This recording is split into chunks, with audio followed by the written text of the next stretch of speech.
Hey friends, welcome back to my channel. We are here today to talk about books that came out in April that you might have missed or that you might be excited for too. This is my Books on My Radar series where I share new releases in literary fiction, memoir, non-fiction, short stories. What else do we cover? Basically, my taste. Books that I am interested in, that therefore I think you guys might be interested in. We're running a little behind on the radars because as I mentioned in other videos, but hopefully this is still interesting to you. I don't want to contribute to this idea that books go out of style, weeks after their release. So without further ado, also hello, I'm Hannah. We talk about books, chronic illness and life in Amsterdam. If you're new here, please subscribe. Thanks for coming. Without further ado, for real this time, let's talk about books coming out in April.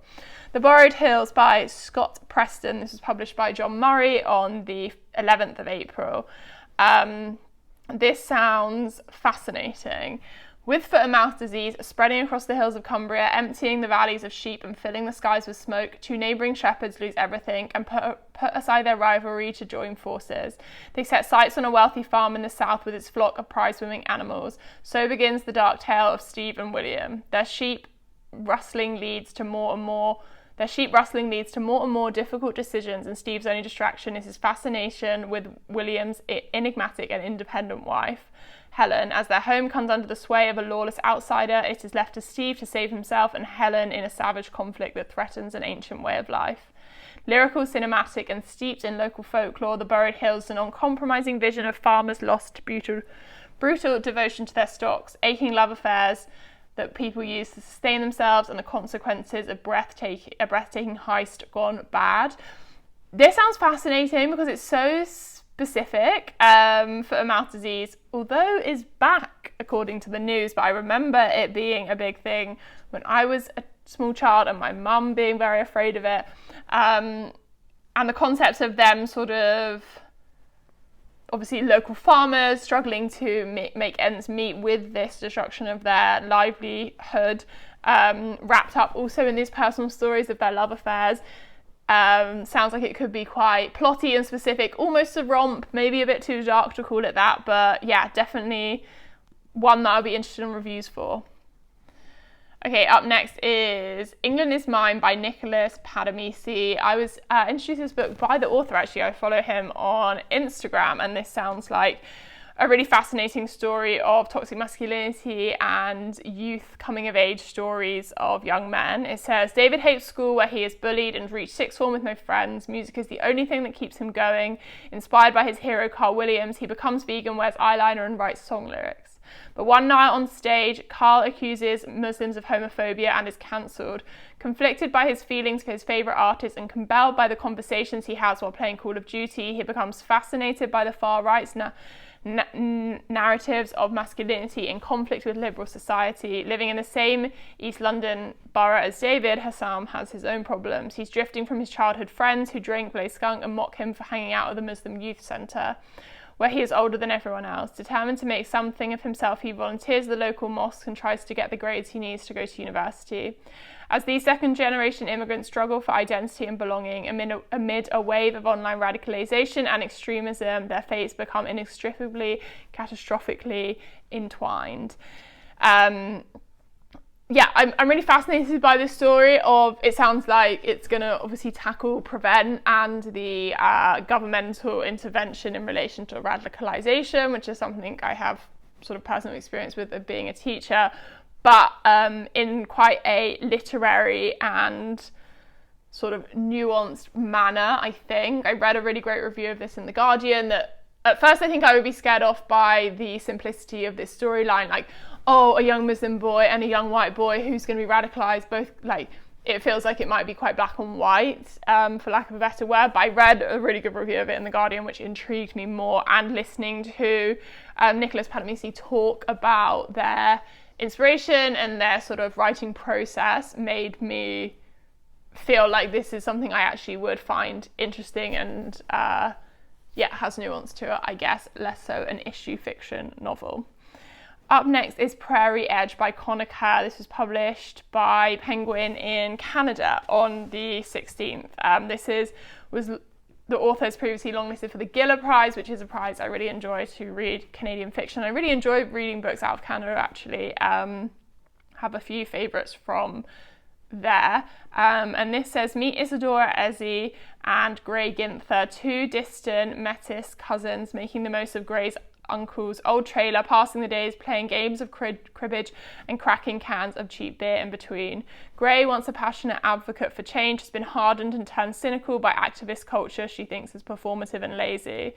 One night, though, she has a revelation and enlists Izzy, who is hopelessly devoted to her but eager to avoid authorities after a life in and out of the group home system and jail, for a bold and political dangerous mission, capturing a herd of bison from a national park and setting them free in downtown Edmonton, disrupting the churn of settler routine. But as Gray becomes single-minded in her newfound calling, their act of protest pushes the pair close to peril with devastating and sometimes even fatal consequences. Again, like another sort of very like youth movement political story, and also about livestock, as we saw in the first one. Yes, this again sounds like it could be weirdly specific and sort of a bit offbeat, I guess, in its telling. And I like to read books set in Canada, like I say. And yeah, this one just took my fancy, I guess. Okay, out with Charco Press, which are a great indie translated, focused on translation. This is Why Did You Come Back Every Summer? I believe translated from the Spanish. It places us squarely in the tenderness of time's young teenagehood in a home about to be ruptured by sexual assault. In this home for a young woman, your assailant is your uncle and also the police commissioner. The people who shelter you reject you. Your mother is his sister-in-law, your aunt his wife, and your cousin and friend his daughter. And the truth of what happened will depend on you entirely. A document of uncertainty, self-doubt, and the appearance of progress when there is none. This is a chorus of voices that interrupt and overtake each other. Interviews and reports are filed. The truth is heard, but by whom and how? Loyalties will shift and slip, and certain questions have no easy answers. What do you owe your family, and what do they owe you? How far will you go to get yourself back? Obviously, this sounds sort of treacherous in its topic, and I imagine will be a harrowing read, but it sounds like it plays with form in an interesting way, and Charco Press often tend to translate books that do so, and it sounds like very sort of instinctual and necessary writing. I think this is a piece of autofiction that leans on the author's personal experience with this kind of violence, which obviously sort of brings forth those sort of extra feelings of difficulty when reading, but can also add to the gravitas that the story sort of brings to the reader as well. So that is Why Did You Come Back Every Summer? Up next is a book by Archipelago. This is What Kingdom by Fine Graball. I've never bought anything from Archipelago. It's really hard to find it in Europe and like in the Netherlands at least, and to buy it online. But they translate a lot of really interesting things, and this says for fans of devotees of Sylvia Plath and fans of Tove Ditlevsen. This is an incendiary debut about young adults caring for themselves within the limits of the psychiatric system. Honesty and crackling investigation into the psychiatric system, people finding their way out, a critique of institutionalization and urgent recalibrating of language and conceptions of care.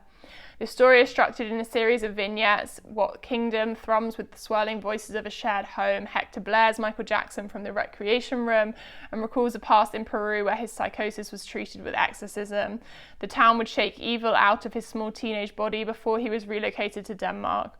Or Marie, who has lived in this temporary unit since she was 18 and has no idea that her mother lives just 4 floors below in the permanent care home.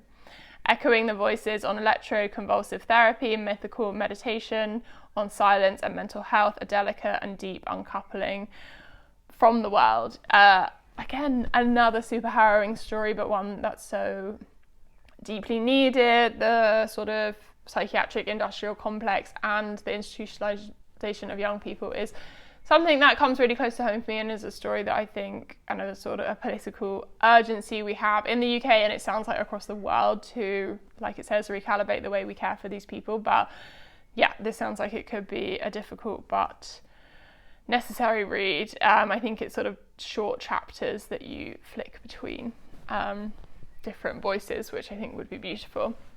This next up is a sort of very different kind of story. This is In the Crowd by Charlotte Vassell. This was published on the 4th by Faber. This is much more of a camp murder mystery, whodunit, you know, inklings of Knives Out and that kind of Lucy Foley perhaps energy. But sometimes I'm in the mood for these books, and particularly so on holiday by a pool with my mum, which is exactly probably how I will read this book. It says, some people are in on the last Saturday in August. Socialites trade tidbits of gossip with sips of Pimm's under tasteful bunting at a Richmond garden party. They never guess the police are a stone's throw away pulling a river out of the Thames.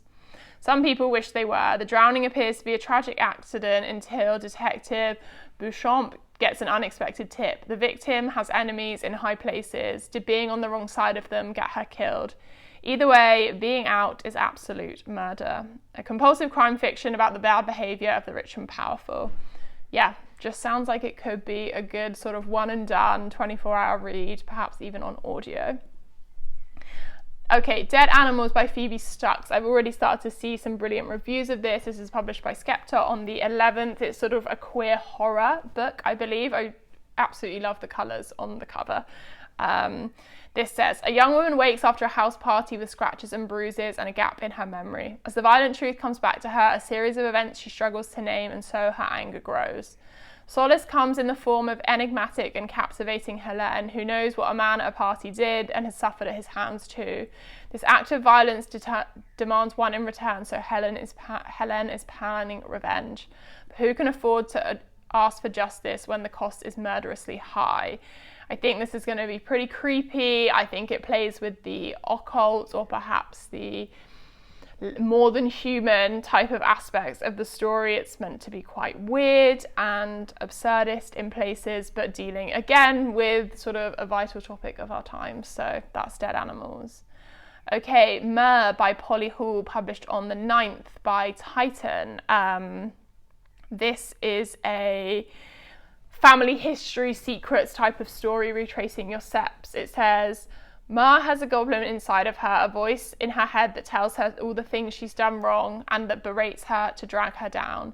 She's searching for her birth parents across dilapidated seaside towns in south coast of England. She finds herself silenced and cut off at every step. Cayenne is trapped in a loveless marriage, the distance between her and her husband growing further each day. Longing for a child, she has visions promising her a baby. But as Mer's frustrations grow, the goblin itself grows louder and threatens to tear apart the relationships she holds dear. Cayenne finds her husband growing closer to his daughter, Cayenne's stepdaughter, pushing her further out of her life. The stories of these two women unlock a past of deep secrets and strange connections in a horrific, unforgettable climax, which would suggest there's quite a twist to this one, but it, sounds very strange again, but interested in the story. Obviously there's something about sort of adoption or fostering, because it talks about finding your birth parents. It was compared to Katrina Ward, whose book, well, one of her books I loved, the other I couldn't get past the first chapter. So who's to say this could be a hit or miss for me, but would be interested to see if you have read it already. Okay, a book that I do have on my shelves that I'm excited to read is The Spoilt Heart by Sanjeev Sahota. This is published on the 25th by Vintage, and my lovely friend Amelia I was so lucky to receive a proof from her. And this sounds like a sort of classic family saga with a bit of a crime mystery at its core. It said, Nyan hasn't risked love since her young son died. Instead, he has ploughed his grief and energy into the work at the union, trying to create a world he would have wanted for his boy. Now he's running for the leadership position, a huge moment and a culmination of everything he believes in. But as he grows closer to the mysterious Helen, the possibility that their past may have been connected much more suddenly than he thought, this threatens his chances of winning. A magnificent and multi-layered account of a man's exonerable fall, an explosive contemporary story of secrets and histories of consequences that never would have been imagined. Maybe less a family saga, but more of a sort of character study of a family fractured. Intriguing. I believe this is also set up north, and interested also in that union aspect as well, something I don't find very often in the contemporary literary fiction that I read, but something that I'm interested in. This is Why We Can't Have Nice Things by Naomi Wood. The blue on this cover is unreal. I think this is a short story collection, and Naomi Wood has written, why can't I ever remember? But I've read her work before and really enjoyed it. This is published by Orion, and it's a collection of various sort of women dealing with the ways that the society wants them to behave and their refusal to do so. It says, a woman has an unexpected outburst at a corporate therapy session for working mothers. Fantastic. A couple find some long overdue time to rekindle their relationship and make an ill-advised home movie. A pregnant film director plots revenge on an actress who betrayed her, and an ex-wife deliberately causes conflict at her ex-husband's new wedding. This illuminates the lives of malicious, subversive and untamed women. Sounds good to me.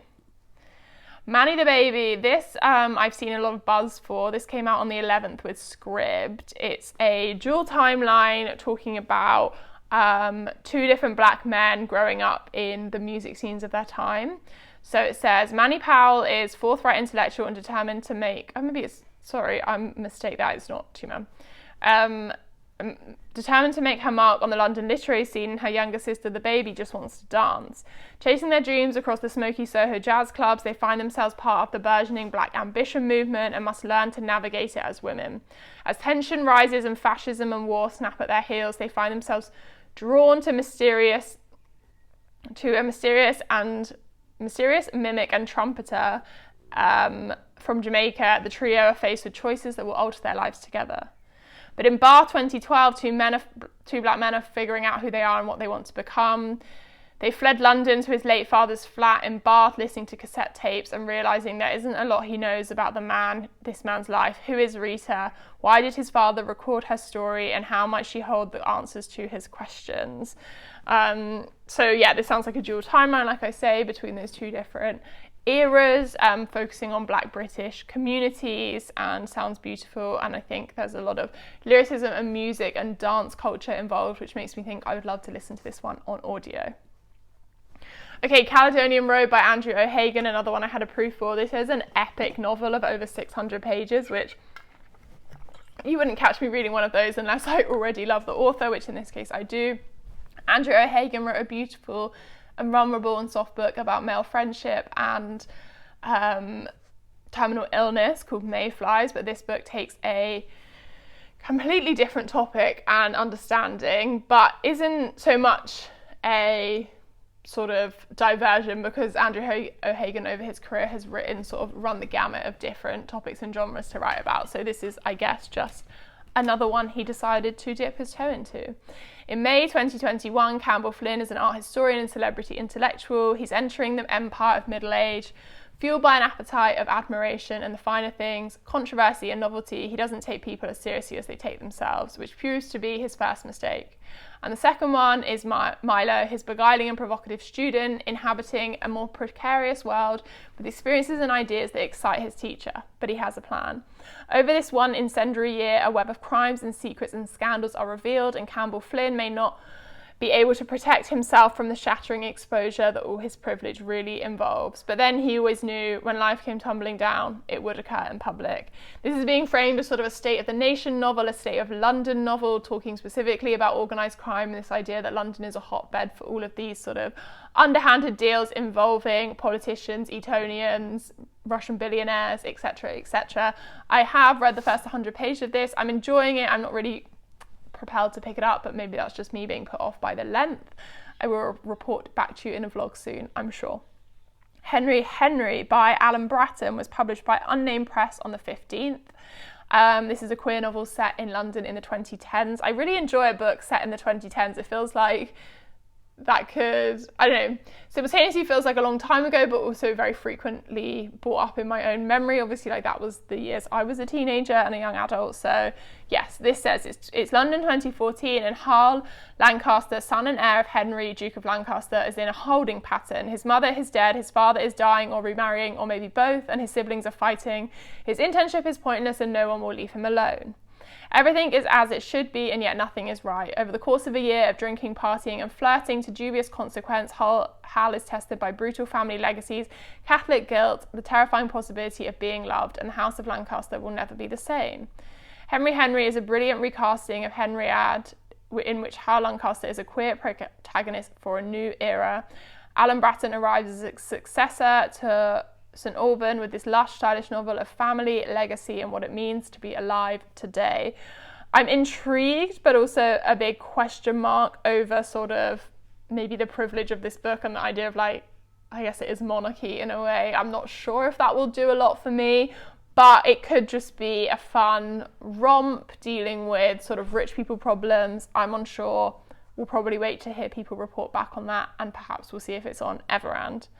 Another one I have a proof for that I haven't started, but Tom actually read on our recent holiday and I didn't get round to, is Real Americans by Rachel Khong. This is a multi-generational family saga set between America and China and deals with sort of family legacy and secrets. It says, on the precipice of Y2K, unpaid intern Lily Chen is attempting to live the American dream in New York City.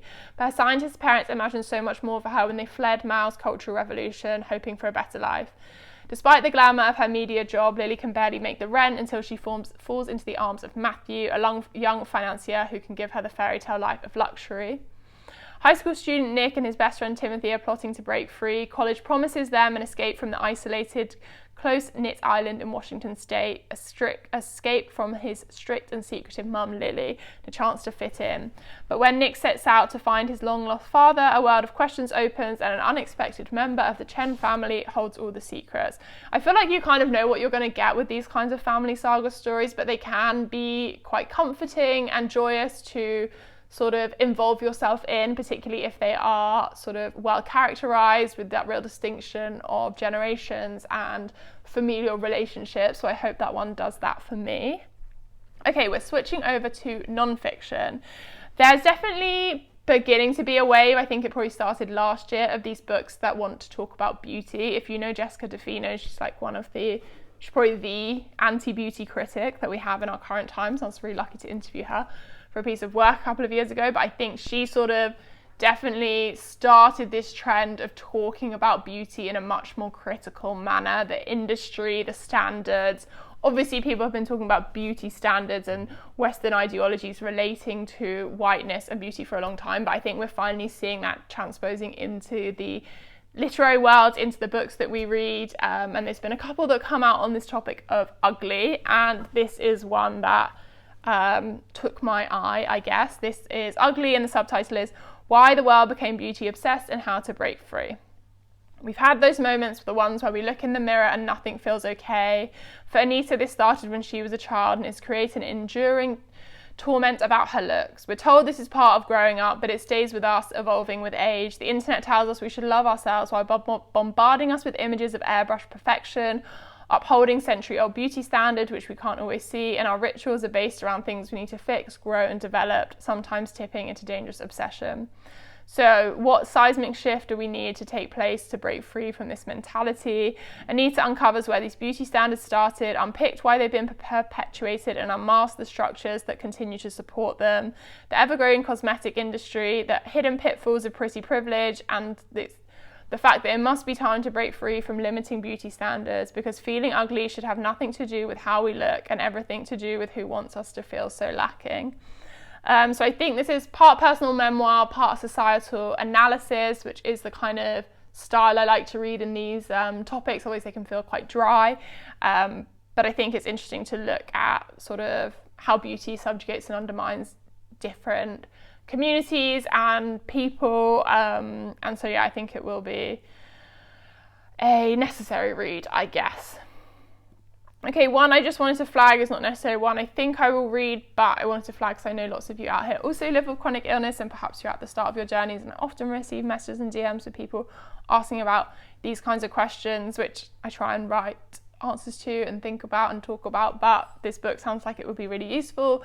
It's called How to Do Life with a Chronic Illness, Reclaim Your Identity, Create Independence and Find Your Way Forward by Pippa Stacey, who is a Instagram person that I've followed for a while. This says, instead of focusing on the medical side of long-term conditions, this book dives into the ways that everyday parts of living go unspoken. This has practical advice about friendships, dating, and reflective guidance on rediscovering your identity and how to self-advocate. This has bespoke information and resources curated over 10 years of experience alongside words of wisdom from diverse contributors and subject experts. I really love that she's sort of gone out to both the community and the expertise to include a variety of voices, because obviously everyone's experience is different. Everyone comes to chronic illness with different privilege and different life circumstance. So yeah, I just wanted to flag that as one that perhaps you might be interested in. Another topic I think I've seen a lot of articles on recently, and I think you can preempt the types of books that we're going to see in publishing trends by the types of articles that are being covered in the mainstream press, which are obviously often influenced by new studies or research, and this one is no exception. I've seen a couple of articles recently on the topic of nostalgia, and this is called Nostalgia, the History of a Dangerous Emotion. Tom and I talk a lot about nostalgia in a political sense. I think it's a really interesting and powerful emotion, and this sociology of it could be quite fascinating. It says, Agnes Arnold Foster blends neuroscience with psychology, the history of medicine and emotions to explore the evolution of nostalgia from its first identification in a 17th century Switzerland, where it's held as an illness that could kill you, to present day, where it's co-opted by advertising agencies and politicians alike to sell us goods and policies. A social and political emotion vulnerable to misuse and one that reflects the anxiety of the age. It's one that many of us use to communicate a desire for the past, a dissatisfaction in the present, and a vision for the future. A history of this complex and slippery emotion is a lens for which we can consider the changing pace of society and our collective feelings of regret, dislocation, and belonging. Yeah, I think I'm definitely going to try and pick that one up. Probably likely on audio, to be honest. That's how I like to consume a lot of these social sort of history or political analysis type books. I think it could be really fascinating. I believe Agnes Arnold Foster comes from a background sort of in academia, and this is her public facing non-fiction book, so hopefully it will be rooted in good science and knowledge. Okay, another non-fiction book that sounds fascinating. This is Black Cyclists, the Race for Inclusion. This is a story of, as the title kind of suggests, about black professional cyclists seeking to join the sport in the midst of various social changes and fighting against racism. It says, Robert J. Turpin sheds a light on the contributions to black cyclists from the sport's early days to the cementing of Jim Crow laws during the progressive era.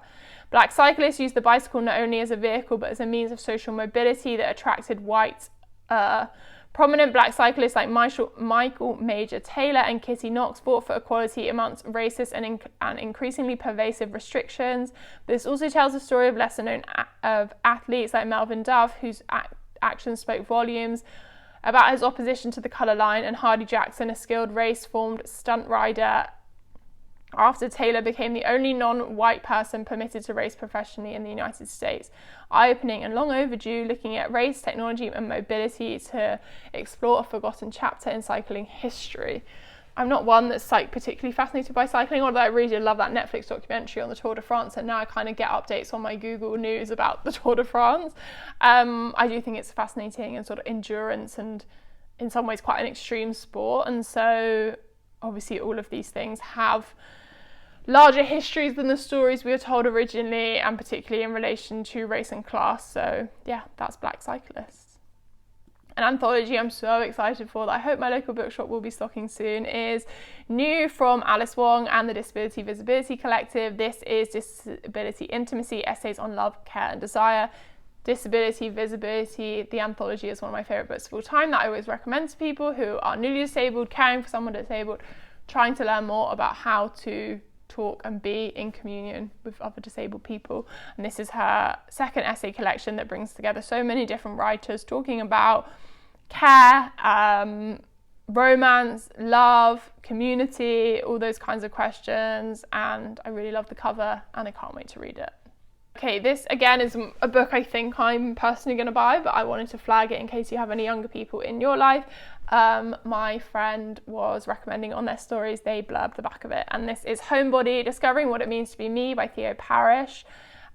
This is a story of Theo talking about their life as a trans and non-binary person.